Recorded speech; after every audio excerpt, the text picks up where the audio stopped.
बात को पकड़ो, गंभीरता से पकड़ो। तुम प्रभु के अंश हो, प्रकृति के आश्रय से तुम्हें चैन नहीं मिल सकता, शांति नहीं मिल सकती, अमर पद नहीं मिल सकता। तुम भटकते रहोगे, क्लेशित होते रहोगे, भयभीत होते रहोगे। भटकना जन्म मरण। भगवान के एकमात्र आश्रय से तुम्हें विश्राम मिलेगा और कहीं नहीं। जैसे गोस्वामी जी कहते, पायो परम विश्राम राम समान प्रभु नाही कहूं। लेकिन कोई भगवान का आश्रय लेना नहीं चाहता, रुपया का आश्रय लेना चाहता है। वस्तु का बल, पद का बल, परिवार का बल, देह का बल, समाज का बल। तब तक भगवान के दर्शन हो जाए, लोग बातें बनाते समझते नहीं। अरे द्रौपदी जी अवतार हैं, द्रौपदी जी कोई जन्म नहीं लिए, अवतार हैं, शक्ति का अवतार हैं, यज्ञ कुंड से प्रकट हुई। लेकिन आश्रय दृढ़ तब हुआ इस घटना के बाद, चीरहरण घटना के बाद। नहीं, पांडवों का आश्रय था, सभा का आश्रय था, अपना बल का आश्रय था, दांत का आश्रय लिया। जब सब छूट गया तो गोविंद द्वारिका वासिन। ये चीज समझने, कल कुछ संत भगवान आए थे, उनसे यही चर्चा हो रही थी कि आश्रय तत्व पर दृष्टि रखो। कहां आश्रय है तुम्हारा? अंदर से देखो, अभी भगवत प्राप्त हो जाओगे। बिगड़ी जन्म अनेक की अबही सुधरे आज, आज अभी होई राम को। आश्रय राम का, आश्रय हरि का, आश्रय प्रभु का। किसका आश्रय? सूरदास जी महाराज कह रहे हैं, अपबल, तपबल और बाहुबल, चौथो बल है दाम। किसका आश्रय इनमें से? अपना बल, तपस्या का बल, दाम का बल, विद्या का बल। किसका बल है? बोले सब बल कहां जागृत होता है? बोले हारे को हरे नाम। जो भगवान के आश्रित हो गया, नाम के आश्रित हो गया। ये जितने आश्रय ये टिकाऊ नहीं है, प्रत्युत ये तुम्हें भ्रमित करके तुम्हारे समय को नष्ट करने वाले हैं। जिसने धन का आश्रय ले लिया, पतन है, शास्त्र कह रहा है। क्यों पतन है? खूब बल आ जाता है अंदर, क्योंकि गलत आश्रय लिया ना धन का। अब वो मतवाला हो जाता है, शराब पीना, मांस खाना, व्यभिचार करना, ये उद्दंडता ही उद्दंडता आने लगती है। अब भगवत आश्रित और धन आ गया तो उसका धन दूसरी जगह जाता है, क्योंकि आश्रय सही है। अस्पताल खुलवा दिया, पौशाला, संत सेवा, गौशाला, नाना प्रकार की धार्मिक वृत्तियों के द्वारा दूसरों को सुख पहुंचाना। क्यों? क्योंकि आश्रय बढ़िया है। केवल धन का आश्रय है तो सब दोष आ जाते हैं। इतना ही नहीं, शुभ कर्मों का आश्रय बन जाता है, साधना का आश्रय बन जाता है। अपनी साधना, रोज परिक्रमा लगाता हूं, रोज ये करता हूं, ये करता हूं। देखो दिखाई दे रहा है भक्त, भगवान, भक्त का मतलब होता है भगवान का आश्रय। अब वो ये जो सत साधनाएं हैं, असत नहीं है, पर इनका जो आश्रय हो गया वो डायरेक्ट भगवान के आश्रय से हट। अब हमारी टांगें मजबूत हैं तो हम परिक्रमा लगा रहे हैं, कल टांग टूट गई तो आश्रय भगवान का, उनके आश्रय से भगवत प्राप्ति होगी, कोई इनके आश्रय से थोड़ी। लेकिन अगर वो आश्रय लिया है तो फिर लगेगा हमसे कोई साधना ही नहीं हो रही, आप असंतुष्ट हो जाएंगे। एकमात्र भगवान का आश्रय। तभी कह रहे बिगड़ी जन्म अनेक की अबही सुधरे आज। अभी इसी क्षण सुधार हो जाएगा, अभी इसी क्षण बात बन जाएगी। अनेक जन्मों की बिगड़ी क्या? आश्रय केवल प्रभु का, मामुपाश्रिता। भगवत प्राप्ति की साधना का भी आश्रय नहीं। ध्यान दो, ये बड़ा सूक्ष्म। आश्रय केवल प्रियालाल का। साधना बन रही बढ़िया, कल साधना ना बने, ऐसे रोग हो जाए, ऐसी शरीर की स्थिति हो जाए, ऐसी मना स्थिति हो जाए तो हमें भगवत प्राप्ति नहीं होगी क्या? होगी। बोले क्यों होगी? तुमसे कोई साधन तो बनता नहीं। बोले हमने साधन का आश्रय नहीं लिया, हमने तो प्रियाजू का आश्रय लिया। सर्वेषु साधन वरेषु चिरम निराशा। बात समझना, ये आंतरिक है, आध्यात्मिक। भरोसा केवल प्रभु का, आश्रय केवल प्रभु का, इसी से भगवत प्राप्ति होती है। पूर्व में जब प्रथम बोलना शुरू हुआ था मुरारी से, उनसे यही आश्रय तत्व पर केवल चर्चा होती थी। आश्रय को समझिए। अगर आश्रय साधन का, तो भोग साधन का होता है, साधन सुख का भोग होता है। इसीलिए यह गुण साधनते नहीं, बड़ा सूक्ष्म। अब जैसे अल्पज्ञ साधक है तो सोचता है कि फिर तो साधना ही नहीं करनी चाहिए। तो अभी तक आप कर रहे थे क्या? आपसे करवा रहे थे जिनके आश्रित हो। ऐसे भाव में आओ। साधन हो रहा है, प्रभु को समर्पित हो रहा है। नहीं हो रहा है तो हम तो प्रभु को समर्पित ही हैं, हमारी भगवत प्राप्ति तो पक्की है। पर यह समझ आनी बहुत कठिन हो जाती है। हम परिक्रमा लगाया है तो कह सकते हैं कि हम भगवत प्राप्ति कर सकते हैं, क्योंकि साधन का भरोसा है। अगर नहीं लगा पाए तो भी हमारे भरोसा में कमी हो जाएगी। आप आखिरी बात समझ लीजिए, यदि आपने अंदर से आश्रय हमारे प्रियालाल का ले लिया और कुछ नहीं बन रहा तो भगवत प्राप्ति हो जाएगी। हमारी बात समझ लेना। ये हम बहुत समझी सोची हुई बात कर रहे हैं। आश्रय आपका कहां है?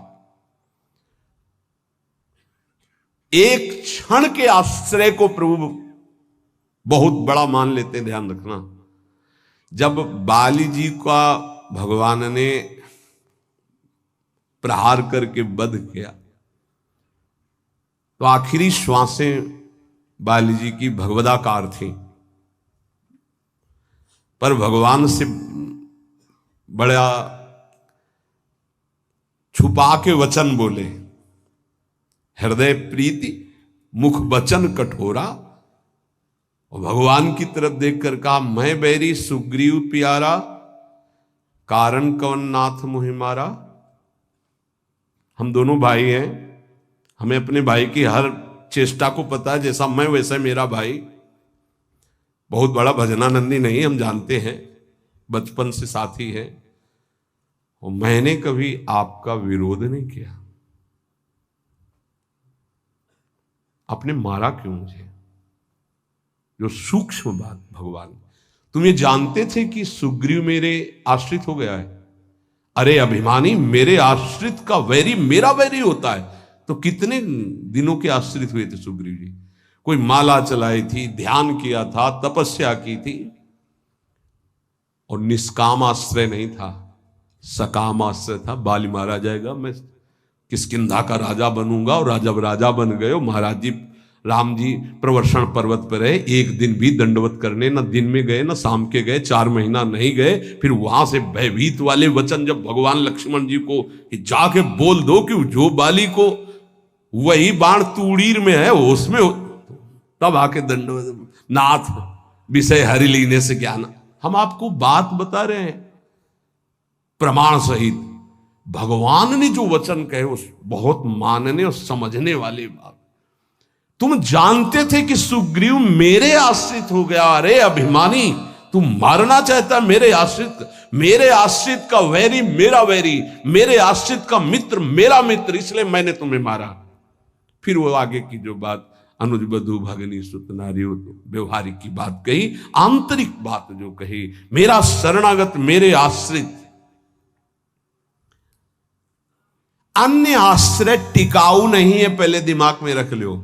यहां तक कि साधना का आश्रय भी। इसीलिए सर्वेषु साधन वरेषु चिरम निराशा। साधना का आश्रय साधन का भोग करवाने लगता है। साधन का भोग क्या होता है? एक अहम में सुख। दिन में 3 परिक्रमा लगाता हूं वृंदावन की, वो अहम में जो आश्रय बैठ गया साधना का, ये अहम भोग कर रहा है उसका। 3 लग गई तो कोई बात नहीं, 3 दिन नहीं लगी तो कोई बात नहीं। उन्हीं के तो आश्रित। मान लो कोई ऐसी शरीर की अव्यवस्था, प्रमाद नहीं होती, प्रमाद नहीं होता भक्तों में। आश्रय हमारा प्रभु का, जैसी उनकी रुचि हो वैसा चलावे। बहुत बढ़िया साधन बन गया तो हमें कोई हर्ष नहीं है, और कोई साधन नहीं हुआ तो हमें कोई शोक नहीं है। ये स्थिति समझना बड़ा कठिन है।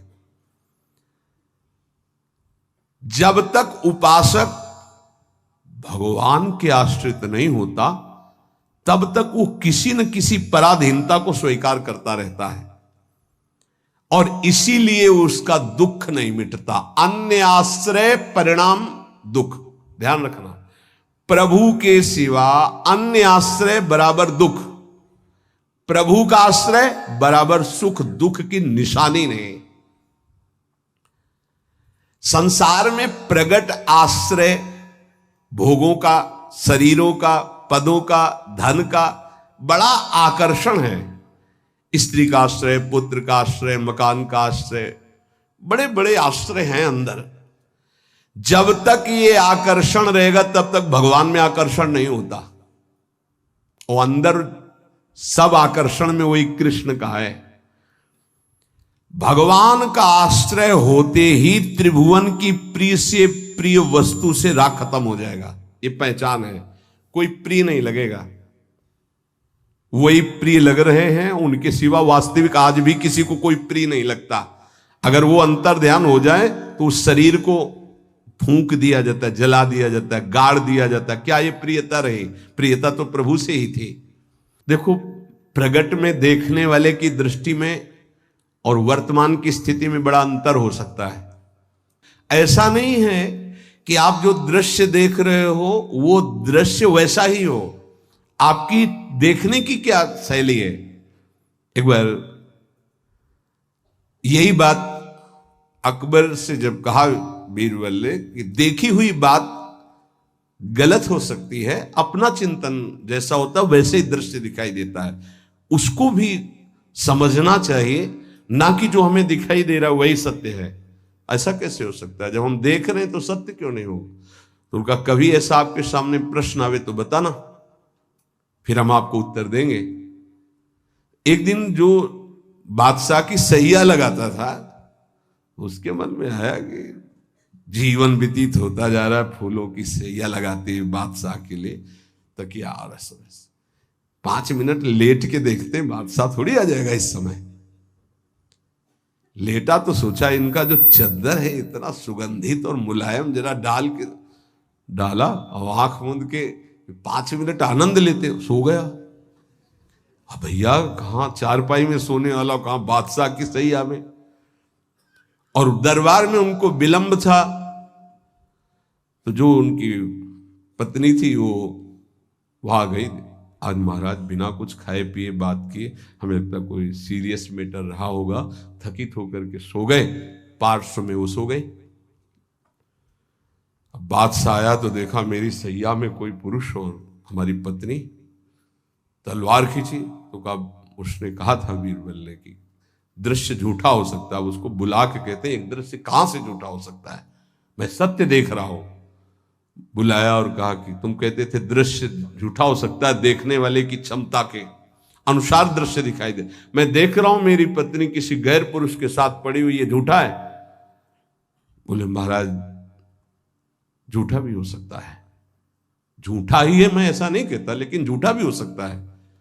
अब कौन पुरुष है अब हमें तो पता नहीं, लेकिन आप 2 मिनट खंभे की आड़ में रुकिए। रानी को ऐसे जी, बोले आप किसके साथ सो रहे? बोले महाराज के साथ। बात नहीं की? बोले थके थे, सो रहे थे इसलिए जगाया नहीं, पार्श्व में सो गए। ठीक है आप जाइए, हम महाराज को जगा के ला रहे हैं क्योंकि भोजन नहीं पाया, इनको पवाना है। हाँ ठीक है। पर्दा हटाया तो वो फूल बिछा ले। वो तो घबरा रहा था एकदम, तो उनका मालिक जान बचा लो, मुझे ऐसा ऐसा आया इसलिए। नहीं तो किसके साथ? बोले हमारे साथ तो कोई नहीं था। बादशाह पर्दे की आड़ में सुन रहे। बोले चुपचाप भाग जा, अगर बादशाह जान गए तो मार भगा दिया। बोले सरकार देखा दोनों निर्दोष थे, यदि आप मारते तो दोनों की हत्या आप कर सकते थे, लेकिन दोनों निर्दोष थे। हमारी दृष्टि प्राकृतिक दृश्यों का फाइनल नहीं कर सकती, फिर सच्चिदानंद का कैसे? तो हमें अपनी दृष्टि सुधारने, वीत राग, जिनका राग बीत गया है, अर्थात परम वैराग्यवान, भगवत लीला का रसास्वादन, इसलिए परम वैराग्यवान परमहंस शिरोमणि सुखदेव जी को श्रीमद् भागवत कथन का अधिकारी श्री भगवान व्यास देव जी ने जान करके भागवत दी। जब कोई प्रभु से विमुख हो जाता है तो नाशवान पदार्थों में और शरीर में, ये नाशवान है, इसमें राग हो जाता है। अब ये राग उससे पापाचरण कराता रहता है, वो भगवान की लीलाओं को नहीं देख सकता। हमारा सच्चिदानंद प्रभु की प्राप्ति का पहले भूमिका समझ ले। जब कोई तीनों रागों से, तीन प्रकृति के गुण, तीन शरीरों की रचना, तीनों लोकों का वैभव, तीनों रागों से जो मुक्त हो जाता है वो भगवत प्राप्त होता है। भगवत प्राप्ति में भी बड़ा भेद है कई तरह का। भगवत प्राप्ति में भी जो रस सिद्ध महापुरुष है वो गोपी भाव को, जो उनसे भी सहचरी भाव को, आपकी दशा कहां है? देह भाव में हो। अब देह भाव से देखोगे तो क्या दिखाई देगा? जैसा चश्मा वैसे दिखाई देगा। इसलिए लीला का वास्तविक रहस्य कौन जानता है? बोले वीतराग। कौन वीतराग? बोले जो परमात्मा से विमुख है उसका नाशवान प्रकृति के द्वारा रचे हुए वस्तु, व्यक्ति, स्थान, शरीरों में राग हो जाता है। वो राग जिसका नष्ट हो चुका है उसे कहते हैं वीतराग, परमहंस। ये राग कामना पैदा करता रहता है। रजोगुण से राग उत्पन्न होता है और राग से अप्राप्त की प्राप्ति की चाह का नाम कामना है। मैं ये भोग लूं, जो सुना, जो पढ़ा, जो देखा वो भोग लूं, प्रकृति का कामना कहते हैं। कामना जहां उत्पन्न होती है तो प्रिय पदार्थों का भोग भोगने से लोभ होता है, प्रिय पदार्थों के भोगने में बाधा पड़ने पर क्रोध होता है। भगवान कह रहे हैं कि वीतराग भय क्रोधो मनमया मामुपाश्रिता। जिसका राग नष्ट हो चुका है और जिसका क्रोध नष्ट हो चुका है, क्रोधी नहीं और भय नहीं है। भय, जब तक आप पापाचरण करेंगे तो बिना किसी भय के भी आपको भय लगता रहेगा। ध्यान रखना, हृदयों में देख लेना। अगर भय लग रहा है आपको, अव्यक्त भय, कहीं ऐसा ना हो जाए, कहीं ऐसा, आपका मन मलिन है और आपने पापाचरण किए हैं, वो आपको भयभीत करते रहेंगे। जो भगवत शरणागत निर्मल हृदय वाला होता है उसके अंदर निर्भयता आती है। निर्भय, निश्चिंत, निशोक। भगवान कह रहे हैं जो राग रहित है और भय रहित है। भय एक ही जगह आता है। अज्ञान जनित नाशवान शरीरों में राग, भोगों में राग, जिससे पापाचरण, तो ये शरीर न नष्ट हो जाए इस बात का भय बना रहता है। कहीं भोग सामग्री न छूट जाए इस बात का भय बना रहता है। और एक मन में अव्यक्त भय बना रहता है, वो पापाचरण का फल, वो एक कल्पनात्मक भय बना रहता है, भयावह, जिसे आजकल भाषा में डिप्रेशन कहते हैं। वो बेमतलब की बातें सोच सोच कर डरता रहेगा। लेकिन भजन, भगवद आश्रय, ये निर्भय करता है, भय नहीं रहता। जब हमारी कामनाओं की अपूर्ति होती है तो क्रोध आता है। लेकिन भक्त की अगर कहीं वो कामना वाला भी अभी है, अपूर्ति होती तो कृपा मनाता, बड़ी कृपा हुई, भले नहीं दिया, नहीं मेरा मन फंसा देता। पूर्ति हो गई तो बहुत दुलार है, बड़ी प्रभु की दुलार वृत्ति है, वो प्रभु की तरफ ही देखता है, पूर्ति में भी अपूर्ति में। इसलिए ना वो तो लोभ से बंध पाता है ना क्रोध से। वो तो महान पुरुष होते हैं जिनमें कोई कामना नहीं होती, लेकिन प्रायः कामना से ही भक्ति प्रारंभ होती है। जो हमारा अनिष्ट होने की आशंका बनी रहती है, ये अविद्या, अज्ञान, नाशवान पदार्थ, नाशवान शरीर की प्रियता के कारण। तो भय, क्रोध, लोभ, ममता, ये सबका मूल जो है कामना है, काम है। इसी से दोषों की उत्पत्ति होती है। जब तक ये काम है तब तक भगवान की लीलाओं को तुम कैसे जान सकते हो? कैसे जान सकते हो? जब तक तुम्हारे शरीर से काम क्रीड़ा होती है, तुम्हारे अंदर मन में कामनाएं प्रकट होती हैं, तब तक तुम भगवान के चरित्रों का रहस्य नहीं जान सकते। क्योंकि भगवान कह रहे मेरे जो चरित्रों को, मेरे कर्म को, जन्म को दिव्य जान जाता है, उसका पुनर्जन्म नहीं होता, तो कौन जान जाता है? तो बोले वीतराग भय क्रोधाहा। जिनका राग नष्ट हो चुका है, जो निर्भय हो चुके हैं, जिनके हृदय में क्रोध नहीं है, और भगवान कह रहे मनमया मामुपाश्रिता। मनमयाहा, जो मुझ में तल्लीन है, रात दिन नाम जप कर रहे, भगवत ध्यान में। माम उपाश्रिता, मेरे ही आश्रित है, मेरा ही चिंतन, मेरा ही आश्रय। अंदर से किसी से कोई राग नहीं है, किसी भी भोग की भोगने की इच्छा नहीं है। उस इच्छा की जब वृत्ति नहीं तो क्रोध और लोभ की संभावना ही नहीं, और जब इच्छा ही नहीं तो पापाचरण नहीं तो भय नहीं हो। भय केवल पापाचरण से होता है। निर्विकार हृदय कूटस्थ स्वामी थे, हिमालय में भ्रमण कर रहे थे। एक शेर की गर्जना हुई, घुर्राता हुआ सामने आया तो छड़ी लिए हुए थे पूज्य पादुड़िया बाबा के। ऐसे छड़ी लगा खड़े हो गए, बोले यार सुन, तेरा आहार अगर ये निश्चित हो चुका है तो तू गुर्रा मत इसे खा ले, अगर आहार नहीं निश्चित हुआ है तो तू जा। वो चला गया। कितने निर्भय कि सिंह के सामने भी एकदम ऐसे, क्यों? क्योंकि वीतराग है, शरीर से राग नष्ट हो चुका है। श्री भगवान कह रहे कि माम उपाश्रिता, देखो बहुत सुंदर बात कह रहे, ध्यान देना।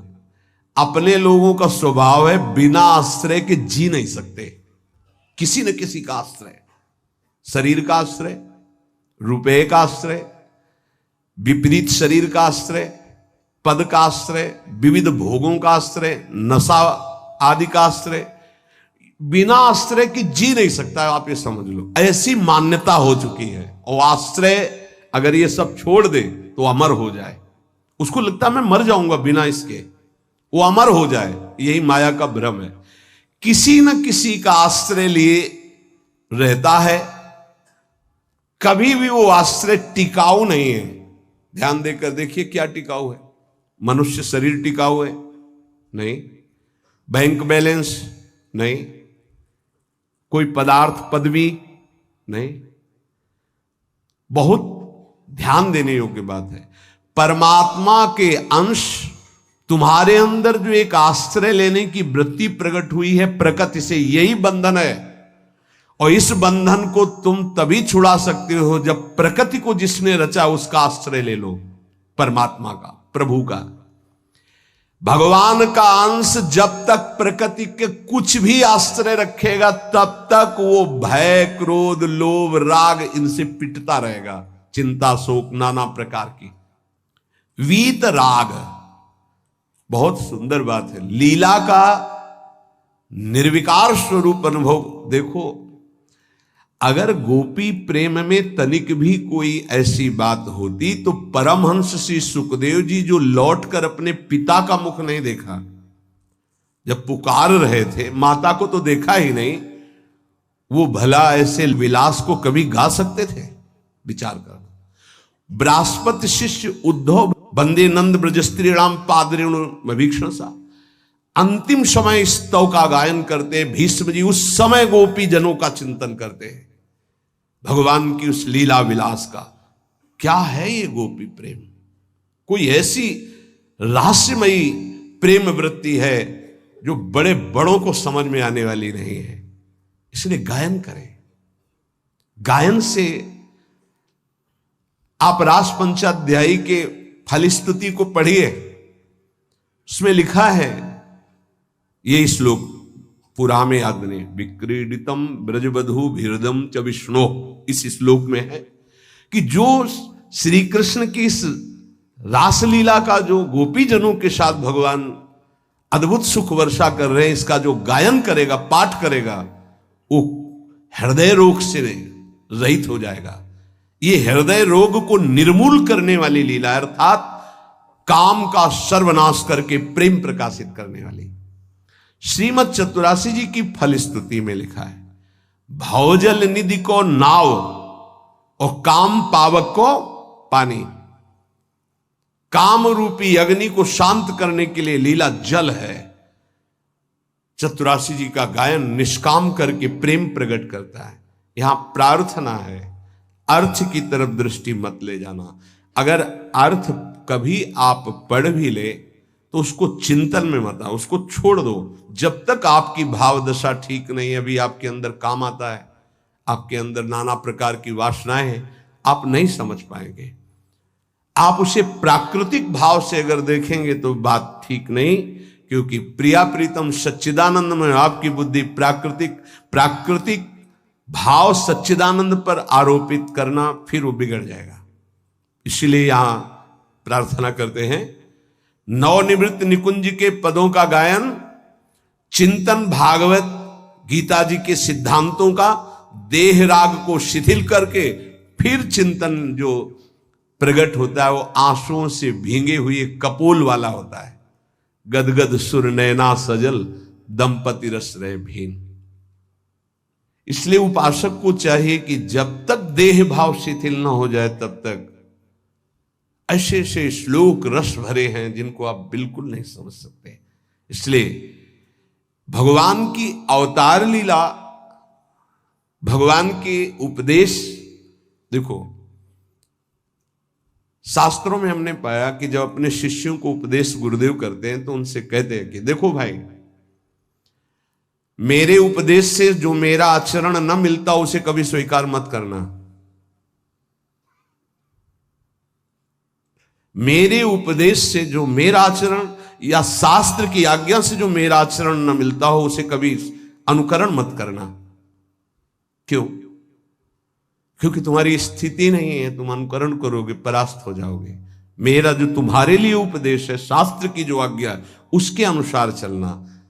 आप सोचो, जगत गुरु भगवान श्री कृष्ण की लीला का कोई अनुकरण कर सके? जैसे रास लीला का नहीं कि भगवान इतनी गोपियों के साथ नृत्य कर रहे, भगवान के इस दिव्य प्रेम विलास को तुम रास किसको संबोधन कर रहे? बोले रास रचा के आ रहा है। घोर अपराध भरे शब्द बोल रहे हो। भगवान रास जो कर रहे हैं वो आत्म स्वरूप का विलास है, वो किसी व्यक्ति या स्त्री पुरुष का नहीं है। भगवान ने जो कुछ लीलाएं ऐसी की जिनका अनुकरण स्वाभाविक करके हम प्रेम मगन हो सकते हैं, कुछ लीलाएं हैं जिनका गायन करके प्रेम में मगन हो सकते हैं, कुछ लीलाएं हैं कि पढ़ सुन करके हम गर्वित हो सकते हैं, मेरे प्रभु ऐसे। तो रास लीला के पहले भगवान की जैसे लीला एक आती है गोवर्धन लीला, फिर रास लीला। चलो रास लीला तुम करने के अनुकरण करने की बात करते, चलो गोवर्धन लीला करो। नहीं, भगवान जो लीला करते हैं उनका अनुकरण करो, गोवर्धन लीला करो। अब भी 21 किलोमीटर के महाराज हैं गिरिराज जी। श्री कृष्ण चंद्रजू जो लीला कर रहे हैं वो गायन करनी है, अनुकरण करने की सामर्थ्य किसमें है? किसमें है?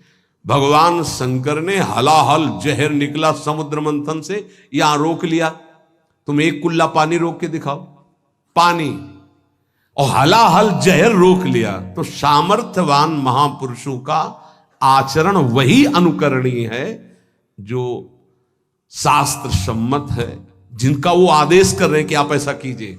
हर बात अनुकरणीय नहीं है, क्योंकि वो किस दशा में किस स्थिति में है। इसीलिए यहां भगवान कह रहे मेरे जन्म कर्म की दिव्यता को कौन जानेगा, और जो जानेगा उसका पुनर्जन्म नहीं होगा। तो बोले वीत राग, जिसका राग नष्ट हो